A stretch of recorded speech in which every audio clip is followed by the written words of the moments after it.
भाग 2 haunted house. डरना जरूरी है। पिछले भाग में आपने देखा रागिनी विकास के ऑफिस के आने का इंतजार करती है ताकि वो मिलकर बैठकर बातें कर सके। अब आगे। शाम हो चुकी थी लेकिन रागिनी ने आज पूरा का पूरा दिन अपने बेडरूम में ही गुजार दिया था। तभी अचानक डोर बेल की आवाज आई और गुड़िया ने दरवाज़ा खोला तो विकास सामने खड़ा था। गुड़िया, गुड इवनिंग पापा। विकास, गुड इवनिंग बेटा। बेटा आपकी मम्मी कहाँ है? पहले आप बताओ मेरी चॉकलेट कहाँ है, फिर मैं बताऊंगी कि कहाँ है। विकास चॉकलेट देते हुए, ये लो बेटा आपकी। गुड़िया, थैंक यू पापा। विकास, अब बताओ मम्मा कहाँ है? गुड़िया, पापा मम्मा बेडरूम में सो रही है। विकास बेडरूम में जाता है और रागिनी को हिलाते हुए जगाता। वह डर कर उठ जाती है। विकास, अभी कोई सोने का वक्त है? खिड़की से बाहर देखो, शाम हो चुकी है। रागिनी, सॉरी लेकिन आज मैं इस रूम से बाहर निकली ही नहीं। विकास, तुम भी ना। अरे तुम अपने मन के डर को निकाल दो, ये तुम्हारा सिर्फ वहम ही है और कुछ भी नहीं। रागिनी, ये आप कैसी बातें कर रहे हैं? आजकल मेरी हर बात आपको झूठ क्यों लग रही है? विकास, यार यह बात झूठ या सच की नहीं है, बात लॉजिक की है और तुम्हारी हर बातें ऑन लॉजिकल है जिसका कोई मतलब नहीं। रागिनी, तो फिर ठीक है, आप ही इस घर में रहो, मैं कल ही अपने मायके चली जाती हूँ। विकास बात को संभालते हुए, तुम भी ना मेरे हर बात का बुरा मान जाती हो। अरे मैं तो मजाक कर रहा था, तुम टेंशन ना लो, हम इस डर का कुछ ना कुछ रास्ता जरूर निकाल लेंगे, बस मुझे थोड़ा वक्त और दो। रागिनी, ठीक है लेकिन जल्दी। विकास, ओके बाबा ठीक है, अब एक अपने हाथों की गर्मा गर्म और प्यारी प्यारी चाय पिला दो जिससे तुम्हारे इस गुलाम की थकान मिट जाए। रागिनी मुस्कुराते हुए, अभी लाई। आज तो सब कुछ सामान्य था। रागिनी भी विकास के जल्दी आ जाने से थोड़ा रिलैक्स महसूस कर रही थी, इसलिए उसने आज खीर, पूरी और स्वादिष्ट सब्जियां भी बनाई थी। विकास और गुड़िया बेडरूम में थे और रागिनी किचन का काम खत्म कर रही थी। आज वो बड़ी ही खुश थी क्योंकि आज उसका दिन बाकी दिनों की अपेक्षा तो काफ़ी ही अच्छा गुजरा था। जब वो किचन का काम खत्म करके सोने के लिए जा रही थी तभी उसकी नज़र डाइनिंग टेबल वाली कुर्सी पे पड़ी, जिसे देखकर उसका सारा का सारा शरीर पसीने से भर गया और वो कांपने लगी। कुर्सी पे वही लड़की बैठी थी जिसे रागिनी ने एक दिन पहले शीशे में अपने पीछे खड़ी देखा था। रागिनी पागलों की तरह चिल्लाने लगी। उसकी आवाज़ सुनकर विकास भी बाहर आ गया और रागिनी को कसके पकड़ते हुए बोला, रागिनी मैं हूँ, मैं, क्या हुआ, होश में आओ। रागिनी उंगलियों से डाइनिंग टेबल की ओर इशारा करते हुए, वो लड़की कौन है जो कुर्सी पे बैठी है? विकास डाइनिंग टेबल की ओर देखता है लेकिन उसे कोई लड़की दिखाई नहीं देती है। विकास रागिनी को कसकर झकझोरते हुए, रागिनी होश में आओ, वहाँ कोई भी नहीं है। रागिनी जब वापस देखती है तो वहाँ वाकई में कोई नहीं था। वह डर के मारे विकास से लिपट जाती है, लेकिन आज रागिनी के इस हरकत ने विकास को सोचने पे मजबूर कर दिया था कि वाकई में रागिनी के साथ कुछ ना कुछ बुरा हो रहा था। विकास रागिनी को लेकर बेडरूम में जाता है और उसे समझाता है कि कल वो कुछ ना कुछ उपाय जरूर करेगा, आज रात तो वो कैसे भी गुजार दे। विकास रागिनी के माथे को सहलाने लगता है। रागिनी को नींद आ जाती है पर विकास को उसकी चिंता होने लगती है और वह मन में निश्चय करता है कि कल वो ऑफिस नहीं जाएगा और रागिनी के साथ ही अपना सारा का सारा समय बिताएगा और उसके परेशानी को समझने की कोशिश करेगा कि वाकई में उसके साथ कुछ अजीब हो रहा है या फिर उसकी तबीयत ठीक नहीं है। अगली सुबह। विकास, गुड मॉर्निंग डियर, अब तबीयत कैसी है? रागिनी, गुड मॉर्निंग जी, मुझे क्या हुआ है? मैं बिल्कुल ठीक हूँ, पर एक बात कह देती हूँ कि अब मैं आपकी कोई बात नहीं सुनने वाली। मैं अपने भाई के घर जा रही हूँ, मैं यहाँ डर डर के नहीं जी सकती। विकास, मैं तुम्हारे बिना यहाँ कैसे रहूँगा? मुझे तुम्हारे सपोर्ट की ज़रूरत है। रागिनी, तो आप ही बताओ मैं क्या करूँ? विकास, देखो तुम घबराओ मत। आज हम रमेश के घर चले गए, वहीं पे किसी नतीजे पे पहुँचेंगे। जल्दी से बाकी के काम खत्म करके तैयार हो जाओ। रागिनी, क्या? विकास, यस डियर, आज ऑफिस नहीं जाऊँगा। रागिनी खुश हो जाती है।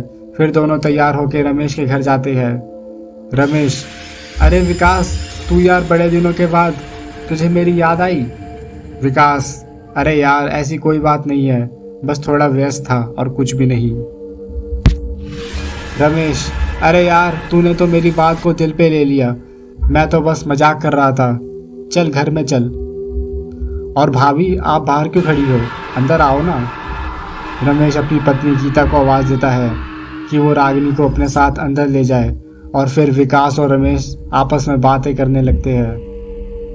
विकास रागिनी के साथ हुए सभी घटनाओं के बारे में अपने दोस्त रमेश को सब कुछ विस्तार में बताता है, लेकिन रमेश यह मानने को तैयार ही नहीं होता कि विकास के घर में वाकई कोई भूत प्रेत का साया है। बल्कि वह विकास से कहता है कि रागिनी के साथ जो कुछ भी हो रहा है वह उसका भ्रम है और कुछ भी नहीं। या फिर यह भी हो सकता है कि अकेले रहने की वजह से उसके मन में ये सारे ख्याल आ रहे होंगे। विकास, यार मेरे तो कुछ समझ में नहीं आ रहा है, अब तू ही बता मुझे क्या करना चाहिए। रमेश, मेरी एक बात मानेगा? विकास, क्या? बता तो सही। रमेश, तू अपने घर एक नौकरानी रख ले, इससे भाभी का अकेलापन भी दूर हो जाएगा और उनके काम का बोझ भी कुछ हल्का हो जाएगा। विकास, ठीक है यार, तू कहता है तो मैं यह भी करके देख लेता हूँ। रमेश, यार मेरी नज़र में एक नौकरानी है, अगर तू कहे तो मैं उसे बोल दूँ, वह तेरे यहाँ कल से ही काम करना शुरू कर देगी। विकास, ठीक है यार, लेकिन रागिनी को कौन समझाएगा? वो मेरी बात सुनने को गुस्सा हो जाएगी। रमेश, यार तू टेंशन ना ले, भाभी से मैं बात करता हूँ। विकास, ठीक है। रमेश रागिनी से बात करके उसे समझाता है। पहले तो वह नहीं मानती, लेकिन बाद में मान जाती है। फिर दोनों पति पत्नी खा पी के रमेश के यहाँ से चले जाते हैं। अगले ही दिन रूपा नाम की एक नौकरानी उनके यहाँ काम करना शुरू कर देती है। दिन भी अच्छे गुजरने लगते हैं। काफ़ी दिन बीत जाने के बाद रागिनी को भी यह लगने लगता है कि आज तक जो कुछ भी उसके साथ हो रहा था शायद वह उसका वहम ही था। तभी एक दिन अचानक जब सब सो रहे होते हैं, तभी आधी रात को रागिनी के कानों में बच्चों के खेलने की आवाज़ें आती है, जिसे सुनकर उसकी नींद टूट जाती है। वो अपने चारों तरफ देखती है पर उसे कोई नहीं दिखता। वो आवाज़ की ओर अपना ध्यान लगाती है तो पता चलता है कि आवाज़ तो बड़े वाले हॉल की तरफ से आ रहा है। रागिनी की तो हिम्मत ही नहीं होती है कि वो उठकर देख सके कि वाकई में आवाज़ कहाँ से आ रही है। तभी उसकी नज़र बिस्तर में पड़ती है और वो परेशान हो जाती है। बिस्तर पे रागिनी के बेटी गुड़िया नहीं थी।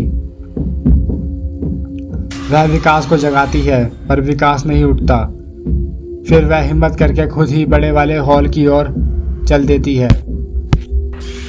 जैसे जैसे रागिनी के कदम बड़े वाले हॉल की ओर बढ़ रहे थे, वैसे वैसे उसके दिल की धड़कनें तेज और तेज होती जा रही थी और उसका पूरा का पूरा शरीर भी पसीने से लथपथ हो रहा था।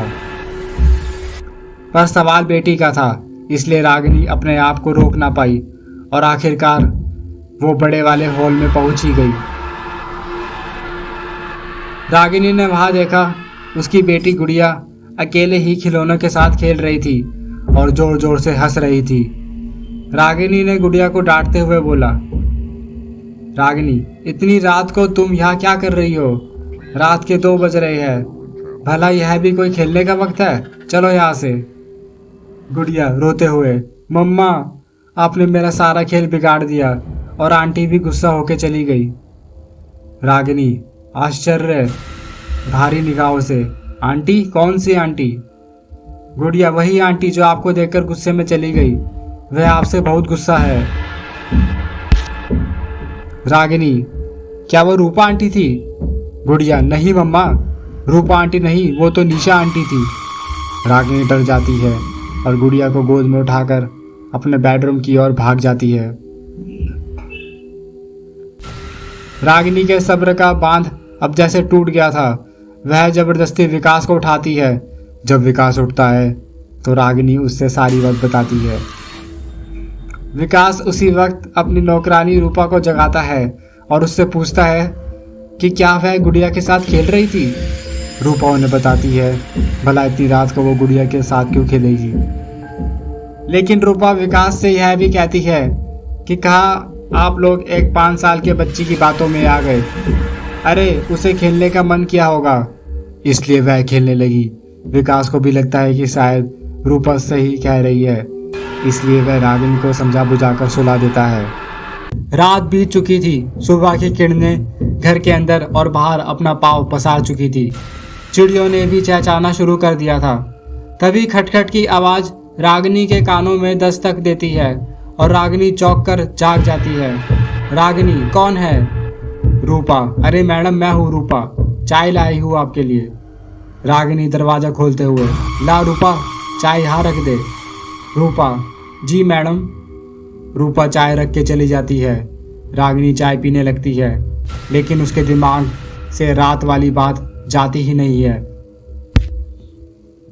वह उठकर फिर से बड़े वाले हॉल की ओर चल देती है और सोचती है कि बार बार ये सारे प्रॉब्लम इसी हॉल से शुरू क्यों हो रही है। हो ना हो इस हॉल में कुछ तो है। वो मन में सोचती है और कहती है कि मैं इसका पता लगा के रहूंगी। रागिनी हॉल में पहुंचती और चारों तरफ देखते हुए चिल्लाती है और कहती है, रागिनी हो, तुम जो भी एक बात सुन लो, अब तुमसे यहाँ डरने वाला कोई नहीं। तुम जहाँ से आई हो तुम वहीं चली जाओ, वरना मुझसे बुरा कोई ना होगा। तभी रागिनी को महसूस होता है कि जैसे उसके पीछे से कोई अभी अभी भागा हो, पर जब रागिनी पलट कर देखती है तो उसे कोई दिखाई नहीं देता। तभी वह रूपा आ जाती है और कहती है, मैडम जी आप बाहर आ जाइए, मैं थोड़ा झाड़ू लगा लूं। रागिनी, हाँ हाँ आ जाओ। रागिनी हॉल से बाहर चली जाती है और रूपा झाड़ू लगाने लगती है। तभी रूपा को ऐसा लगता है कि हॉल के शीशे के पास कोई खड़ा है। वह तुरंत मुड़कर देखती है, लेकिन वहाँ दीवार पे टंगे शीशे के अलावा कुछ न दिखा। रूपा को लगा रागिनी की तरह अब उसे भी वहम होने लगा है, इसलिए रूपा इस बात को नज़रअंदाज कर देती है। आज रविवार होने के कारण विकास घर पे ही था, इसलिए रागिनी का आज का दिन और रात दोनों ही बड़ा अच्छा गुजरा था। सभी रात को खा पी के सो चुके थे। किसी को अंदाजा ना था कि अब क्या होने वाला है। आधी रात को रूपा को प्यास लगी। रूपा अपने बिस्तर के पास आज पानी रखना भूल गई थी, इसलिए उसने सोचा किचन में चलती हूँ, फ्रिज से पानी का बोतल निकाल लूँगी। रूपा जब किचन में जाती है तभी उसे किसी लड़की के गाने की आवाज़ सुनाई देती है। रूपा तो पहले डर जाती है, लेकिन हिम्मत करके वह आवाज़ वाली दिशा में जाती है। आवाज़ फिर से बड़े से आ रही थी। रूपा जब बड़े वाले हॉल में पहुंचती है तो देखती है कि कोई लड़की शीशे के सामने बैठकर अपने बाल झाड़ रही है और गाना गा रही है। उसे लगता है कि वह लड़की उसकी रागिनी मैडम है, इसलिए बोलती है, रूपा, अरे मैडम आप इतनी रात को। लेकिन जब कोई जवाब नहीं मिलता है तो रूपा और नज़दीक जाके उसके कंधे पे अपना हाथ रखती है और कहती है कि मैडम आप कुछ बोल क्यों नहीं रही है। तभी वो लड़की रूपा की ओर मुड़ती है और रूपा जोर से चिल्लाते हुए बेहोश हो जाती है। वो लड़की रागिनी नहीं बल्कि कोई और थी। उसके चेहरे पे कट के निशान बने हुए थे और पूरा का पूरा चेहरा खून से लथपथ था। रूपा की आवाज़ सुनकर रागिनी विकास को जगाती है और दोनों हॉल की ओर भागते हैं। जब रागिनी और विकास हॉल में पहुंचते हैं तो वे रूपा को वहां बेहोश पाते हैं। विकास जल्दी से पानी लेके आता है और रूपा के मुंह पे पानी के छींटे मारता है। जब रूपा होश में आती है तो बोलती है, वो लड़की कहाँ गई? रागिनी पूछती है, कौन सी लड़की? तब रूपा सब कुछ बता देती है। और यह भी कहती है कि वह अब कल से ही उनके यहाँ काम नहीं करेगी। अब विकास को विश्वास हो जाता है कि आज तक जो कुछ भी रागिनी के साथ हो रहा था वह रागिनी का वहम नहीं था, बल्कि वह सब सच था। विकास भी बहुत डर जाता है और रूपा को समझाता है कि हम कल बात कर लेंगे आराम से, अभी तुम आराम कर लो। लेकिन रूपा इतनी डरी हुई होती है कि वो काम करने से मना कर देती है।